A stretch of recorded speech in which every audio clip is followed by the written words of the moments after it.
शादी में आई चुड़ैल। पन्नपुर नाम के एक गांव में शादी चल रही होती है। वाह, मजा आ गया फूफा जी। शादी में क्या खाना बना है, बाराती तो उंगलियां चाटते रह जाएंगे। हाँ, तुमने सही कहा, पनीर की सब्जी का तो कोई जवाब ही नहीं। दूसरी तरफ पंडित जी फेरों की तैयारी कर रहे होते हैं कि तभी वहाँ एक चुड़ैल आ जाती है। अरे मर गया रे, ये चुड़ैल यहाँ क्या कर रही है?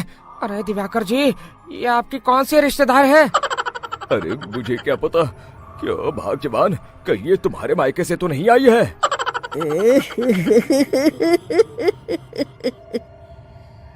तुम लोगों की इस गांव में बारात लाने की हिम्मत कैसे हुई? मेरे रहते इस गांव में किसी की शादी नहीं हो सकती। अब तुम लोग देखो मैं क्या करती हूँ। अरे मर गया रे, मैंने सुना है ये जबान की पक्की है। भागो रे भागो, वरना ये चुड़ैल किसी को नहीं छोड़ेगी। हाँ, तुम सही कहते हो मोहन भाई, यहाँ से भाग लेने में ही हम सबकी भलाई है। देखते ही देखते शादी के मंडप में भगदड़ मच जाती है और चुड़ैल सब कुछ उजाड़ कर रख देती है। फिर एक दिन मोहन की शादी तय हो जाती है। अरे भाई, अगले हफ्ते मेरी शादी तय हो गई है, लेकिन इस चुड़ैल की दहशत के मारे तो मेरे हाथ पैर कांप रहे हैं। अरे मोहन, तुम्हारा दिमाग तो खराब नहीं हो गया? तुम अपने साथ साथ हम सब गांव वालों को भी बलि का बकरा बनाना चाहते हो? उस चुड़ैल के रहते तुमने अपनी शादी के बारे में सोच भी कैसे लिया? देखो गोपाल, डर तो मुझे भी लग रहा है, लेकिन उस चुड़ैल के डर से मैं जिंदगी भर कुंवारा तो नहीं रह सकता।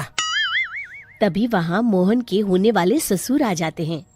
अरे ससुर जी, आप? देखो, अब तक मैं तुम्हारा ससुर बना नहीं हूँ और शायद बनूंगा भी नहीं। ये आप क्या कह रहे हैं? मैंने तो शादी का कोड भी सिलवा लिया है। मैं अपनी बेटी की शादी किसी अच्छे गांव में कराना चाहता हूँ। तुम्हारा गांव तो भूतिया गांव है। मैं तो क्या, अब तो कोई भी अपनी लड़की इस गांव वालों को नहीं देगा। इस तरह चुड़ैल के डर से उस गांव में किसी की भी शादी नहीं हो पाती। फिर एक दिन गांव के जमींदार अपनी बेटी की शादी करने का विचार करते हैं, लेकिन चुड़ैल के डर से उनकी भी हिम्मत जवाब दे देती है। अगर मेरी बेटी की शादी तय समय से नहीं हुई तो मेरी नाक कट जाएगी। मुझे कुछ करना ही होगा। एक सलाहकार के कहने पर जमींदार काशी से एक बहुत ही नामी तांत्रिक को अपने घर बुलवाते हैं, जो भूत चुड़ैल को पकड़ने में माहिर माना जाता था। जमींदार साहब, आप चिंता मत करिए। इस गांव की सीमा में प्रवेश करते ही मुझे उस चुड़ैल के बारे में सब पता चल गया था। आप उसे जल्दी से जल्दी कैद कर लीजिए ताकि मैं अपनी बेटी की शादी कर सकूं। जब वो चुड़ैल एक इंसान थी, तब ठीक उसकी शादी करने वाले दिन ही उसकी और उसके होने वाले पति की एक दुर्घटना में मौत हो गई थी। उसका होने वाला पति आज भी भूत बनकर जंगल में भटकता है। इसलिए जब तक चुड़ैल की शादी नहीं हो जाएगी, वो किसी और की भी शादी नहीं होने देगी। ये आप क्या कह रहे हैं? अगर वो भूत भी हमारे गांव में आ गया, तब हमारा क्या होगा? ये आदमी बीच में बहुत बोलता है, इसे बाहर निकालो। उसके बाद तांत्रिक बताते हैं कि अगर उस भूत के साथ चुड़ैल की शादी करा दी जाए तो वो चुड़ैल हमेशा हमेशा के लिए उस गांव को छोड़कर चली जाएगी। जमींदार साहब, आप अपनी बेटी की शादी की तैयारी शुरू कर दीजिए। मैं कुछ गांव वालों को अपने साथ लेकर उस भूत को ढूंढने जंगल की ओर जाता हूँ। इस तरह जमींदार निश्चित होकर अपनी बेटी की शादी करवाने लगते हैं, लेकिन तभी वहाँ चुड़ैल आ जाती है। मैंने तुम गांव वालों को समझाया था ना कि इस गांव में कभी कोई शादी नहीं करेगा। लगता है तुम लोग मुझे हल्के में ले रहे हो।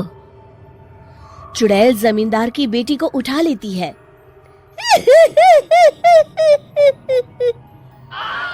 अब देखती हूँ बिना दुल्हन के तुम लोग शादी कैसे करोगे। मैं इसे अपने साथ ले जा रही हूँ। छोड़ मुझे, पिताजी, मुझे बचाइए। अरे कोई मेरी बेटी को बचाओ। तभी तांत्रिक उस भूत को लेकर वहां पहुंचता है। अरे भाग्यवान, रुको, इन मासूमों को परेशान मत करो, मैं आ गया हूँ, अब तुम मेरे साथ चलो। चुड़ैल बहुत खुश हो जाती है। आप आ गए, चलिए अब हम मंदिर में चलकर शादी कर लेते हैं। अरे अरे अरे अरे, ये क्या कह रही हो? मंदिर में जाके दोबारा मरना है क्या? चलो, आज से हम जंगल में रहेंगे। चुड़ैल चली गई, अब मेरी शादी हो जाएगी। इस तरह सभी गांव वाले खुशी से झूमने लगते हैं।